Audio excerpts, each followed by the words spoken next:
Hi, I'm Pattu from FreeFinCal. Today, let's talk about a question I got a few days ago. Can I hold 25% of index funds in my equity portfolio? Was the question posed by the reader. On if you look at it superficially, I mean, it looks like a bad idea because it looks as if like either you be 100% active mutual fund investor or you be 100% passive investor. This kind of mix and match kind of looks very uncomfortable and just doesn't seem like the right thing to do. But that's not quite true. If you actually look at the problem closely, it depends on the portfolio, it depends on what index you actually want. The truth is that most mutual fund portfolios are cluttered, including mine. Most mutual fund portfolios are cluttered. I already have three funds. If I'm going to add a nifty fund, index fund, just because it's the flavor of the season, and just because the nifty funds are having 4 star, 5 star for the first time in probably ranking history or rating history, that's not a good thing. That's not how it works, and that's not how it's gonna make any kind of difference because I should be able to perceive what role every fund in my portfolio plays. For that to happen, I must have only two or three funds. Other than beyond that, it's going to be very difficult for an investor to do any kind of analysis on what actually each fund is, what role each fund is doing, how much is it contributing to the returns, how much is it contributing to the risk, and so on. Yeah, even with two funds, it's going to be difficult because if they are bought at different times, it complicates the situation. So that kind of fear of missing out buying index funds and having a little bit of that just in case I don't miss out on those returns, that's bad. That's for sure. There's no problem there. But if you are having a direct equity portfolio, let's say based on mostly large caps, and if you say I want to have some exposure to Nifty Next 50 index fund, that's not a bad idea. And if you have, let's say, the new multi cap fund, that is, after all the rules and regulations and fund changes have settled down, if you have a multi cap fund that is actually investing in 25% of large cap, 25% mid cap, 25% small cap, then if you say I'm going to hold 50% Nifty 50 and 50% of one multi cap, that's again not a bad idea because you will have a exposure across market and in the right allocations, dominantly large cap based, and just two funds, and there's not much of an overlap. There will be some overlap, but it's not much of an overlap, and that's again fairly acceptable. Then also you can say I can hold one aggressive hybrid, one Nifty Next 50, so it's okay. And you have this momentum index that's come in, and that's captured the fancy of many investors. Many of them are young, I suppose. Don't rush in and buy this thing. If at all they launch, that I don't know if they're going to launch, if at all they launch, don't rush in and buy it.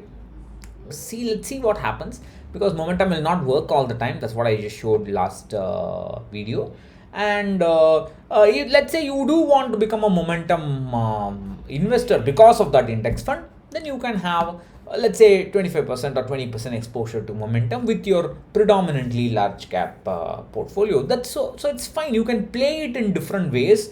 There is a way in which you can mix and match, but you got to be careful not to just keep adding funds. The problem with investors seem to be that they're not satisfied. When they see an NFO offer, there's something happens to their brain when they see the presentation and say, oh, maybe I should add this.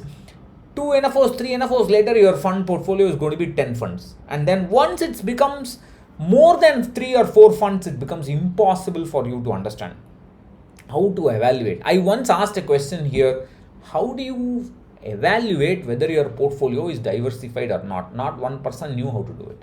That's the problem. They just they want to have some kind of intuitive ideas. Okay, let me buy 4 large caps, 3 mid caps. They'll get some kind of averaging benefit. I don't know what that is. That's just not how it is. Your portfolio should have minimal number of entities, and each entity should be distinct, doing a particular job. For example, if you're going to choose Nifty Next 50 or the momentum index fund, if at all it does come, or any kind of other kind of factor fund that might come after this, that opens the gates to some extent. Because if the AMC see that this momentum index fund, if at all it comes, does well, then they will immediately start launching all sort of alpha fund, alpha momentum, alpha low volatility, alpha value. They will do all sort of gymnastics. Once there is a solid example, they will just follow that path. So you must say, I want my core portfolio to be more or less volatile, stable kind of thing, and I'll go out in terms and try and beat the Nifty, beat that core portfolio in my secondary fund or tertiary fund, and so on. That kind of a plan you must have. But the problem is, once you set the plan, once you decide on the number of funds, what each purpose is, you should not buy any more fund. You can buy a fund in replacement, but not add. If you start adding, then it becomes a big problem. And one major behavioral problem is, including me, I'm no exception to anything. I'm as human or as inhuman as anybody else. Switching, they say, okay, let me leave the old units there itself. No, from fresh investments I will start a new fund. That's another big colossal mistake. You must switch out and get rid of clutter.